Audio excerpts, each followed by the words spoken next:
Hey, what's up guys? It's Uncle Kobe and welcome back to another Black Ops 2 news and information video.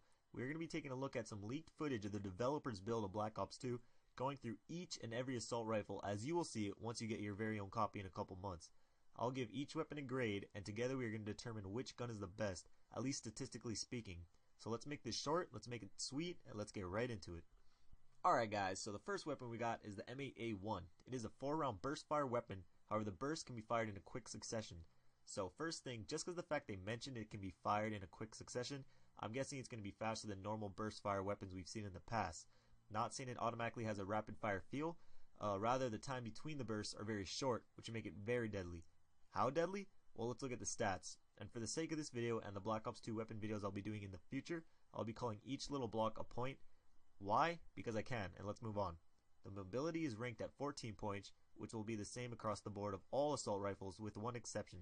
The damage is ranked at 9, which is rather weak compared to other weapons.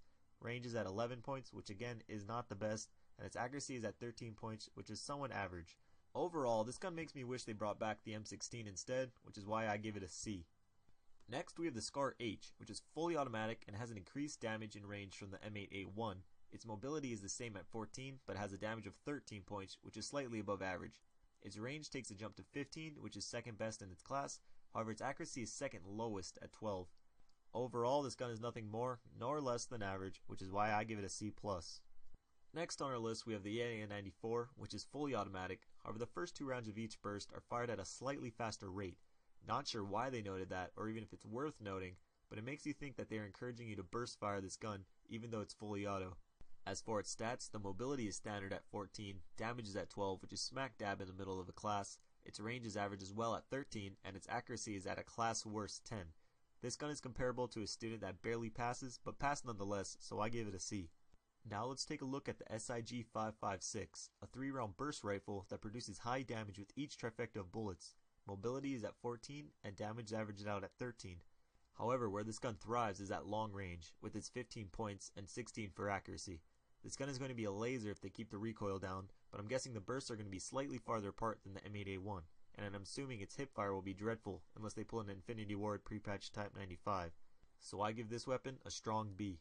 But moving on, we got the Type 25 with some of the most dreadful stats I have ever seen. Its damage and range flatten out at 9, a class worst, and its less than stellar accuracy at 11, which may I note is second worst. However, how this gun finds its effectiveness is with its high rate of fire and moderate recoil. This will most likely be an assault rifle you rush around with, and will probably have a decent hip fire. Either way, I hate it already, and I give it a D. End of story. Next on our list is the SA-58, or first semi-auto weapon, with its light recoil and moderate damage. More precisely, it has a 13 damage, which is absolutely moderate, and a mirrored range, which is fairly average as well. Its accuracy, however, is very good at 15, but I'd expect nothing less with a single-shot weapon. Overall, this gun looks promising, and I give it a B+. The next weapon makes one hope that you will not be able to use a fast trigger finger in Black Ops 2, because the SMR is a semi-auto with Chuck Norris stats. It has a damage and range of 16, which are both best in its class, and an accuracy of 15, which again is typical for a single-shot weapon. This gun looks nasty, but I do hope its hipfire spread is as big as Barry Bonds' post-roids and large head, because this weapon screams OP without it. That's another topic, but I give this weapon an A-, but at long range it gets an A+++++.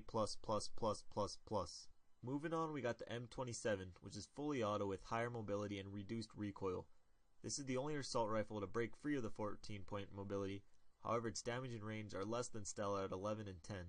Its accuracy is average at 13, and this weapon honestly bores me. The only real plus side is that you can run a tad bit faster, but if you are that concerned with speed, run an SMG. Because of that, I'll give it a B-. Finishing up, we got the MTAR, which is easily the most versatile gun in its class. The damage and range are at 12, which slightly disappoints me. I wish the damage was at least at 13, which would make it close to the TAR we saw in MW2, and its accuracy averaged at 13. The difference maker with this weapon will be its rate of fire. If that is decent, I can definitely see a lot of people using it. Depending on that, it could be bumped up to a B+, but as of right now, it is stuck on a B. So that wraps up my gradebook for the assault rifles, at least statistically speaking. As of right now, I don't see any one gun that jumps out and is the clear frontrunner, which is good. We hopefully aren't going to see any one weapon dominate the whole game, rather everyone using variety of weapons. Again guys, this is just all speculation coming from the developer's build. These stats can change as we get closer to the release date, but as of right now, this is what we got. So I hope you guys enjoyed it. I'll be doing one of these for every class of weapon. I got a lot of good videos coming out this week, so make sure you hit that subscribe button in the top left if you're new. This was Uncle Kobe. Until next time, I love you all. Peace.